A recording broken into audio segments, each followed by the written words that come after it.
Hello and welcome along to the latest Liverpool Echo Blood Red podcast. I missed being on both shows last week, but returned to familiar issues for the Reds. Alongside me to dive into those are Paul Gorst, David Lynch and Keifer MacDonald, and we'll use this platform, as has happened quite frequently actually this season, to get a few things off our chests and try and get to the bottom of where Liverpool turn next. It wasn't a defeat, Gorsty, on Saturday, but it kind of felt like one. Had VAR had the right angles, it possibly might have been one as well, but it's almost a bit of a sense of deja vu, isn't it, really, for Liverpool? Didn't perform particularly well. They've now got a replay, lots of familiar issues, as I mentioned. It just doesn't quite feel quite right at the moment. No, it's not, is it? I think we all know that, and I think we're probably blue in the face of talking about midfield issues. What I thought was interesting earlier this week, or rather last week now, was a piece in the Times came out and it kind of highlighted Liverpool's running stats, or rather the lack of them, and they were first in things like high distance and sprints and stuff like that. In three metrics last season, I think they were first in two of them and third or second in the other one. And now they're like 11th, 16th and 14th, and it just shows you the drop off. And I don't know why that's happened. There'll be 101 different issues, or maybe it's just one. I'm not too sure, but certainly Liverpool aren't covering as much ground as they did last season. The press is nowhere near as intense. They just look like they've got no energy. They look like a team who are playing now, and it's kind of like in May where they played 50, 60 games, where they're just completely, spent. And for a team that had, what was it, like everyone else, I guess, 6 weeks off for the World Cup and whatever else, they obviously had a couple of weeks in Dubai, but that doesn't seem as though it's helped anything, in all honesty. Speaking to people around the place at that time, and there was talk of them working on pressing videos and a lot more tactical-based stuff as opposed to just, a mini pre-season and getting yourself fit and ready. Maybe that wasn't necessarily needed, given it was mid-season, but the tactical stuff that they were apparently working on, we're not seeing it, are we? Liverpool played well in parts against Aston Villa on Boxing Day. We're really, really lucky to beat Leicester to comical own goals from Wout Faes. And then we're deservedly beaten at Brentford, and obviously should have been knocked out of the cup on Saturday. The VAR nonsense, which was similar to the goal Liverpool conceded at the Emirates, where the camera angle just couldn't quite see it, so they had to go with the on-field decision. But there's just no energy, and people talk about a new midfielder like it's a kind of one-stop fix and a magic wand and everything will be back to normal. But it goes a lot deeper than that. It's about more than just signing one midfielder who's going to take the place of one other midfielder. It's the whole thing at the moment just looks like it needs a massive reset. And the mid-season, the most worrying thing is the mid-season break was kind of the hope that that's what had happened. But since it's come back, there's been precious little evidence of it. Yeah, I think that's exactly it, isn't it, Lynchy? There's the midfield to talk about, but not just the midfield.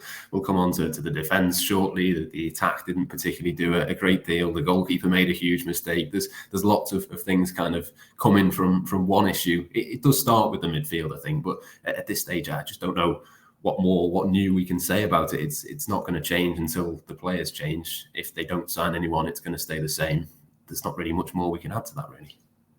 Yeah, I think one thing to take from the last performance is that it didn't come as a massive surprise because they've been playing that poorly since the start of the season, and I do think they've possibly got even worse after the World Cup break, which was a surprise because we did think there was going to be improvement there. But I think one thing that's coming into play now is I think confidence is shot.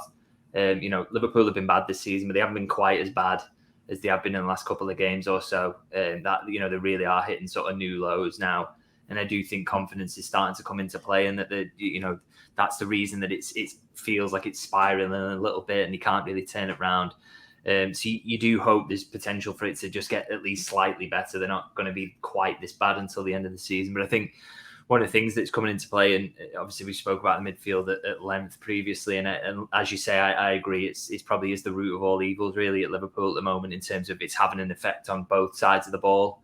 But I think it's one of those issues that, as you say, it's probably not going to get solved till the end of the season, and therefore the manager's got to start looking at alternative solutions, which is possibly a slight change in tactics. I know he doesn't want to do that, and managers are extremely stubborn and don't tend to move away from the core principles. But I think we're at the point now where he probably has to. I know it's early in quite a few seasons in recent history. You've had the likes of Gary Neville questioning the high line and saying, why are Liverpool doing this? And then all of a sudden it clicks into gear, maybe 10 games in, and then Liverpool just look unbeatable and so compact. But that isn't coming this season. That click isn't coming. The midfield is just not physically capable of doing the press. And I think that the press as a whole is just so disjointed that isn't coming, and therefore you can't protect a high line in that situation. And I think it's really on the manager now to just think, I've got to find a solution to this, and the solutions aren't within my squad currently. Probably won't get any more help in January either. Do you just drop that line a bit? Do you play in a different way? Do you maybe drop the line a little bit and play as Liverpool did maybe in the early part of his reign, which was very much a deep defending counter-attacking side, not super deep, but a deep defending counter-attacking side that he initially put together. Maybe that is a route for Liverpool to go down, because I think at the moment, the evidence is there with 27 games into the season now that they're not going to fix these issues, and the solutions aren't within the squad. So I totally understand why managers don't want to abandon the principles. But I think in this situation now, the manager's got to just be a little bit more pragmatic. He hasn't had to in previous seasons, but this is the one where I think you just aren't going to solve this now without tweaking things tactically, because these players have shown time and time again that he can't do what he wants to do. Even if they were to get in a signing Keifer this month, which we don't know whether that's going to happen at this point, possibly less likely than more likely. But even if they were to get one, it probably still feels like they're going to have to make one or two tweaks, because, like Gorsty said before, I mean, one player into this midfield is not going to fix everything else. It's got to be a bit more of a wholesale change, you would imagine. Yeah, exactly. I think that is part of the problem at Liverpool at the moment, is that there is so many problems, and while you can pinpoint it on different things, as Gorsty said, it's not just a stopgap thing, as if if you bring, I don't know, a Matheus Nunes in, or whoever, what other midfielders have been linked. I don't think that's solely going to solve Liverpool's problems, and that's the worrying part, because you're not in the part of the season where you can maybe grind out the results. Because if you think of how far, if you want to really dig back and kind of think of these problems and kind of conceding first, you'd probably say it's gone back to probably April time. But I think because obviously they were going for the quadruple and everything, I think everyone kind of turned a blind eye to it. And then obviously, there was the kind of neglect not to get a midfielder in the summer, and that's obviously kind of blown up in their faces. And like you say now, even if they did bring someone in, then you're banking on them, having an impact of someone like Luis Diaz or Van Dijk when he came in a few years ago in the mid-season window, and that is so rare. And it takes 9 times out of 10 a world-class player, as the two I've mentioned are, to kind of have that impact. And after a World Cup, is there going to be any world-class players on the market? I don't think so. Certainly not for the price that Liverpool are going to be able to do business at. So I think as David said, then it's maybe looking as something of changing kind of your principles and adapting, because it's only going to get worse. We've not even played, well, if you compare it to last season, you've not even played half the season yet. So there's such an awful amount of football left to be played, and it might be something as in early in the season where they go to a 4-4-2 and maybe kind of get that grip on the midfield again, or go to a 4-2-3-1 and put Firmino behind the striker, and then you kind of have Thiago and Fabinho kind of sitting, because at the minute, obviously I know there's problems with the defence, but I kind of do feel sorry for them in that aspect, because as I think Carragher said it after the Brentford games, there's no protection there, so it's so unfair to judge Van Dijk or kind of Konate. Obviously had a tough game, didn't he? But if it's literally kind of open fire as it was, and Brentford were just relentless in terms of running at Liverpool, it kind of accumulates to so many so bigger problems as we've seen. That Brentford game could have been 4, 5 or 6. So I think it is a massive thing, and kind of as you say, then it's not. I think it would be a huge ask if someone did come in now in this January window to kind of solve all those problems. It sort of feels a bit to me, Gorsty, as well, like there's a bit of a confidence thing as well. Like Keifer there mentions that Konate had a poor game. Matip didn't particularly play great and nearly got caught like Addison did a few minutes before that goal. It does sort of, it spreads maybe from one point, but it does start to feel now like one or two of the other players are starting to have a few worries as a result of the other worries. It does kind of spiral a little bit at certain points. Yeah, I mean, you mentioned the two centre-backs there. Neither of them have played a lot, have they?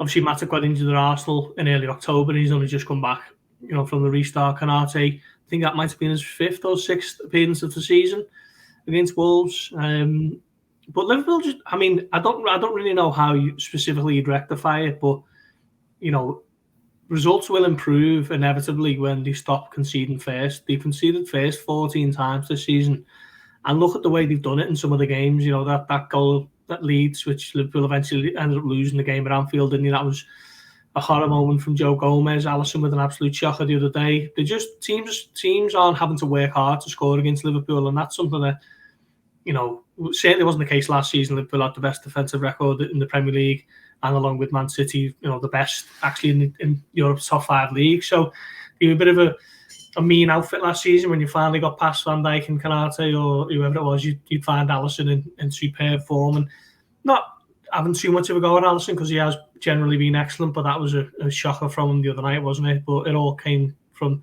Thiago losing it in a dangerous area as well. So I think once they start to get a little bit more resolute at the back and stop conceding first, stop conceding early, in, you know, comical circumstances at times, then inevitably you'll start to see results improve and get better, and slowly but surely they can possibly, you know, build up a little bit of a confidence levels to the point where they can go on a bit of a run, where they were at, you know, kind of either side of the break. They put together a 4-game winning run, didn't they? You know, what would you give for that at the moment? That, you know, see them fly up the table at a time when, you know, they've got games coming up against Brighton and Chelsea, and like United are playing Tottenham, and United are playing City, and I think Tottenham got a couple of difficult games as well. So they just need to maybe get back to basics a little bit, like Lynchy says, kind of look to be a little bit more resolute at times, and just essentially dig in and just brick by brick, just build it up, because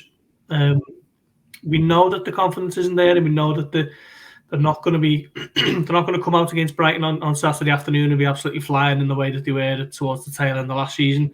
That happens over a long period, doesn't it? When you build up your momentum and your rhythm, as Klopp was always talking about. But for me, first things first, they just need to stop conceding goals so easily and so early into games, and then maybe give themselves something to build on and go on and eventually pick up some more points. Yeah, I think one of the positives, Lynchy, was probably Trent Alexander-Arnold's performance. You mentioned before that Liverpool as a team possibly have got worse since the World Cup. He certainly got better, I think, over the last couple of games. A brilliant couple of assists in the last couple of games. This one, the first for Darwin Núñez from him. And that was a really good goal. That was something to build on. I suppose that is one thing that Liverpool can cling to. Generally, they're not playing particularly well, but they are going to have opportunities to score goals. They are going to create. And if they can start to do that, maybe that can be a turning point for them. Yeah, I mean, good on Trent Alexander-Arnold as well, I think you have to say, because it would have been so easy for him to, you know, he had a difficult start to the season maybe, and for that form to just bleed into this part of the season, particularly as everyone else around him is sort of playing so poorly, and so for him to sort of step up and be one of the main men now is really impressive, I thought. And it's not just on, you know, it's good to see him get the assist finally. It was his first 2 assists of the season, wasn't it? They're sort of back-to-back now, and that's really good to see. But also on the other side of the ball, you know, real improvement. I know it's a couple of games back, but against Leicester, so good against Harvey Barnes defensively, and, you know, really, really sort of dangerous player. I thought he absolutely shut him down. He was really impressive in that game. So that's really nice to see. And also, you know, with the goal he set up with for Núñez, another player who could do with the confidence, you know, of getting that goal. And I thought, you know, considering that he's missed a lot of chances recently, took that really, really nicely, you know, to just go for it first time on your wrong foot and just, you know, pass it into the corner. Really, really impressive and good for Liverpool. And they need these stories to start popping up throughout the team now, because, you know, confidence could be low, and, you know, it's all about sort of standing up in these moments and showing what you're all about. So, you know, that can't just be left to Núñez and Trent Alexander-Arnold. You want to see a few more players sort of grab the ball by the horns going forward and sort of find that uptick themselves and fight their way through this period. You mentioned Matheus Nunes before, Keifer. I thought he was interesting when he came on. Obviously, one that I think that the Telegraph it was that reported Liverpool's interest in him last week. It seems like that there might be some level of interest there. You could certainly see what he could do. What did you make of his performance at Anfield on Saturday? Yeah, I thought it was, you know, really, really good and kind of really inspired Wolves, didn't it, to kind of kick on and get that second goal that obviously, you know, finished the game. But I just thought it was kind of everything that Liverpool's midfield lacked. It was kind of what they brought, you know, in terms of kind of energy and kind of dynamism off the ball and that kind of thing. And, you know, you could see him slotting into a kind of a Liverpool midfield. He obviously got a lovely hug from Jurgen Klopp after the full-time whistle. I'm sure that will obviously have gone down well. I'm sure he would have enjoyed that. But I think you're kind of at this stage now where you kind of look at, you know, Liverpool's midfield and kind of as the two lads have said, you know, the conversation's gone on for so long now that I think kind of anyone kind of at that younger age profile you would take, because, you know, the Henderson, Fabinho, Thiago, they're kind of all the wrong side of, you know, their peak years, aren't they? Especially, you know, Thiago and Henderson, Fabinho's 29. So, you know, I think obviously a big task is to kind of bring that age profile down, and Matheus Nunes would certainly do that. He's got, you know, international experience, Champions League experience, and obviously Premier League experience. So, you know, if there is something, you know, concrete there, or, you know, we'll find out in the coming months, and, you know, maybe in the summer. But I think Liverpool could do far worse for a player who's obviously come to the Premier League and obviously done well for, you know, for large parts in a struggling Wolves side, and you know, playing under Lopetegui for the next kind of 5-6 months. I'm sure that'll kind of only boost his credentials, and, you know, we'll see what kind of the future holds for him. Yeah, he's one that can't obviously come in this month. Already played for 2 clubs this season, Gorsty. But what did you make of him? I think it was fairly obvious to me that he's got things that Liverpool's midfield don't have. But at the same time, I was left kind of thinking, well, we all knew that they were desperate for one last summer. He was available last summer. They didn't go for him. It doesn't quite make sense, in as much as if they really did like him, they should have done it last summer rather than next. But I suppose at the same time, you did look at him and think, yeah, you can kind of see why they might be interested. Yeah, you can. He's somebody who carries the ball, isn't he? He carries it gracefully over 10, 15, 20 yards, which is a profile that Liverpool don't really have in their squad. Maybe Naby Keita at a push, but I think you'd look at Naby Keita now as someone who's probably going to be cut adrift for me towards the end of the season.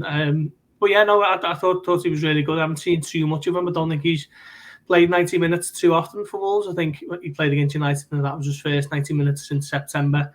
Someone who's obviously not, you know, come into English football and fitted in, you know, seamlessly, because Wolves have had so many other problems in other areas of the pitch, namely up front. Haven't they? They don't really seem to score too many, and you've had to change the manager and whatever else. But just, you know, from the limited cameos that I've seen of him, he looks like a really good player. Obviously, a Portuguese international, got pedigree coming from Sporting. Someone who kind of, like Keifer says, add a real bit of dynamism, and someone who's going to get on the ball and carry it over large distances, and someone who can, you know, pick a range of passes as well. So what I've seen of him, he does seem like someone who could inject a little bit of quality into that midfield. But I think with Liverpool now, you're looking at the midfield issues, and there's so many. You wonder if they got the money to sort it all out. Milner, obviously, into the final few months of his contract. Naby Keita, Alex Oxlade-Chamberlain, and Arthur Melder, who signed as a stopgap, you know, emergency signing, has just been an unmitigated disaster, hasn't it? For like 13 minutes, and, you know, when are we going to see him again, if we do at all? So Liverpool have got so many issues in the centre of the park. I think they will need more than, say, a Matheus Nunes. But certainly from what I've seen of him, he looks like a good player. But you know, as I say, I'm not someone who's seen loads and loads of them, but certainly someone with a bit of pedigree at least. Yeah, it's only a very small sample size, Lynch, of just having watched him on Saturday night in the flesh. But it did just seem so obvious, really, that as soon as he came on, he did things in the 26 minutes that he was on the pitch that Liverpool's midfield three didn't do in the entirety. It did kind of just sum it up, whether it's him or whether it's someone else. I think it didn't look great that he came on and instantly was able to just waltz through a couple of them. It kind of summed up the season in half an hour or whatever it was for me. Yeah, I think I would be wary of you know, judging him just on playing against Liverpool's midfield at the moment, just because I think we could all have a go at the moment. The way they're, you know, struggling, it's not going well for them, is it? And midfielders who we know that the Liverpool's collection of midfielders are better than, are looking better than them in a lot of games at the minute. So it just shows you sort of how out of form and out of sorts. It's just, you know, it isn't working in there. So it's not that, you know, I think one of the things you could tell is that he's got that quality on the ball, as Gorst said, sort of ability to glide forward and take the ball. But I think the argument is at the moment it's possibly not what Liverpool are massively lacking at. I'm not saying don't sign him, because I think, you know, you need different profiles in your midfield, and obviously a bunch of players are aging in there and they do need to be replaced. So I can see why Liverpool like him, but I don't think, you put him on Liverpool's team instead of Wolves in that game and it massively changes things, because I think one of Liverpool's big issues was in terms of being combative and that's not sort of the side of his game we've massively seen while he's been in England so far. I think, it's more that quality in terms of his ability to walk forward with the ball and evade challenges. So, I'm not sure that he would have completely flipped the result on its head as sort of, I think some people get maybe a bit carried away. And, yes, Liverpool could have signed him in the summer and probably should have, just to strengthen that area. But I think, it just shows that they probably need a lot more in there than just the one player of that sort of profile. They maybe need a mix of things if they're going to get things right again. Or, maybe if you do bring someone in like Nunes who helps you keep possession a little bit better and use it better, maybe that does help bring Fabinho back to his best. Maybe, you don't know what that sort of mix is going to work out. But yeah, no, I'd agree. He was impressive when he came on. But like I said, just wary of judging too much on that, given the way Liverpool's midfield is playing. Yeah, absolutely. I think anyone that can keep hold of the ball for more than 5 seconds is a huge help defensively in terms of Liverpool. But we'll see what happens with him. Obviously, we saw Cody Gakpo, Keifer, for the first time. Obviously, he is the only January signing for Liverpool so far. I mean, we can't read too much into what we saw from him. We didn't see a great deal of him in the game. But what were your sort of first initial impressions when you saw him at Anfield on Saturday? I mean, first of all, he's absolutely massive. I know there've been like a few kind of different people quoting his height and stuff, but yeah, he's a big lad, which I think obviously always helps. It feels like, both defensively and obviously in recent weeks, but also from corners. I feel sometimes Liverpool do like a bit of a presence in both boxes, so that that helps. But in terms of his performance, I mean, it was fairly kind of run of the mill. He had that shot early doors, didn't he? And then don't think he had another effort after that. But I thought there was some nice kind of interchanges with Andy Robertson on the left hand side, and it's one of those. It's obviously, Liverpool aren't. It's the same with Nunes, really. I think, Liverpool aren't playing anywhere near their best. You probably argue since they sold Coutinho, this has probably been the worst. It is the worst they've been, in the 5 years since, or the 6 years since, whatever it's been. So, for any attacker to kind of come into that, team now and make a difference, it's obviously going to be hard because it's so disjointed. But I thought the signs were there. Even going the other way defensively, he kind of got back, got stuck in, which again is always a good sign.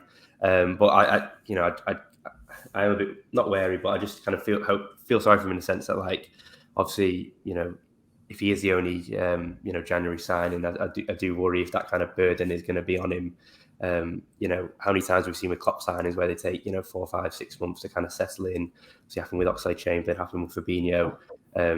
Obviously, even with Nunes, really, he's kind of been not hit and miss, but he's kind of taken a bit of time to adapt. And obviously, kind of replacing Luis Diaz on that left for the meantime is obviously going to draw big comparisons to kind of his impact last year and kind of what was the quote Pep Lijnders said? I think they needed him like a water in the desert. I think the quote was at the time. So I think if that kind of expectation over just doesn't kind of play on him for the rest of the season, because ideally a January signing should almost be a free hit, and then you get him for the full pre-season, in the summer. But the way Liverpool are going every game now is, in a similar sense to last season, going to be a cup final if they are going to get Champions League, and if they do get through in the FA Cup and obviously the Champions League. So and obviously added to that is obviously the injuries to Jota and Diaz. You do wonder how much rotation is going to be there, especially with obviously Firmino kind of being like an alternative if he's going to put Nunes out on the left and then Bobby down the middle. So I think there's loads of factors to kind of go off at the minute, and obviously time will tell. But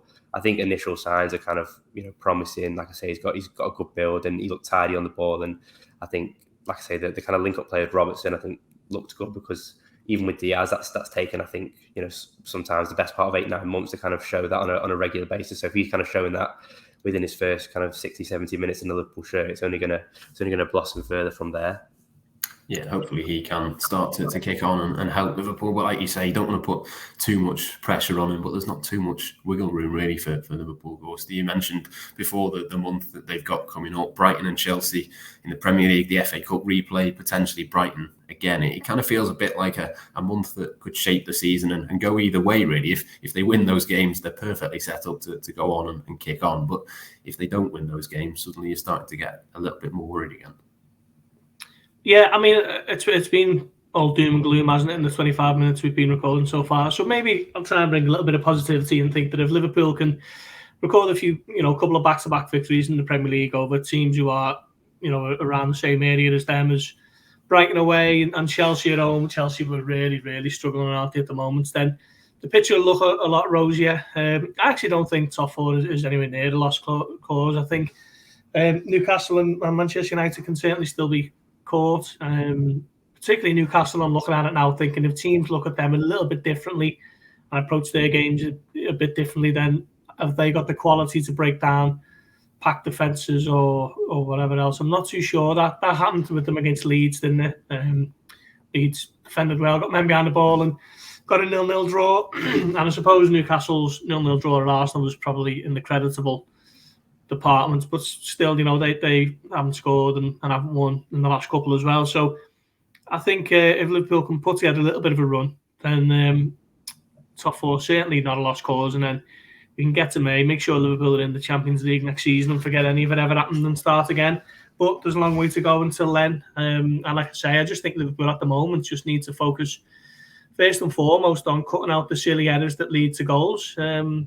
Stop conceding early on. Make sure that they start games in the right manner, the right tempo, the right attitude, and slowly but surely build back towards the Liverpool, or at least something resembling the Liverpool that we know and we've seen dominate in recent years. Yeah, 5 points the gap to Tottenham in fifth, 7 points to Newcastle in third, but Liverpool have got a game in hand on both of those teams, Lynch. I mean, it's as Gorsty says, it's still very much there for Liverpool to play for. I think even someone like a Tottenham have not been particularly brilliant over the last few months. There is still a chance for Liverpool to kick on, but they do have to start putting together a run of consistency and performances and results and all the rest of it. If they do that, they could sail into the top four, but it doesn't quite feel like it's that likely to happen that easily at this moment in time.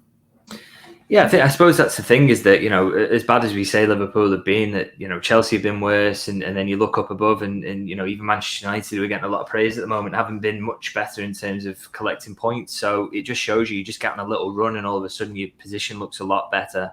And Liverpool is certainly capable of doing that. We've seen it in the past in terms of when things aren't quite right, that the manager finds a way to just get these wins rolling in.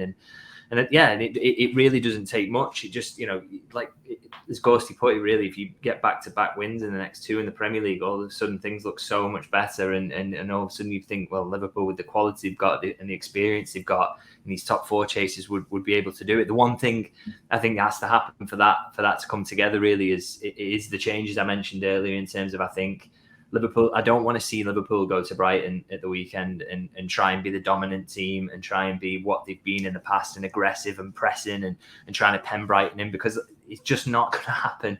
It isn't going to happen. And I think the manager needs to realise, with the tools he's got available to him at the moment, the best thing to do is try and make Liverpool gritty, hard to beat. You look at some of Newcastle's results, right to mention them, Ghosty, is sort of top four contenders in terms of the first thing that Eddie Howe has done since he went in there is made them difficult to beat.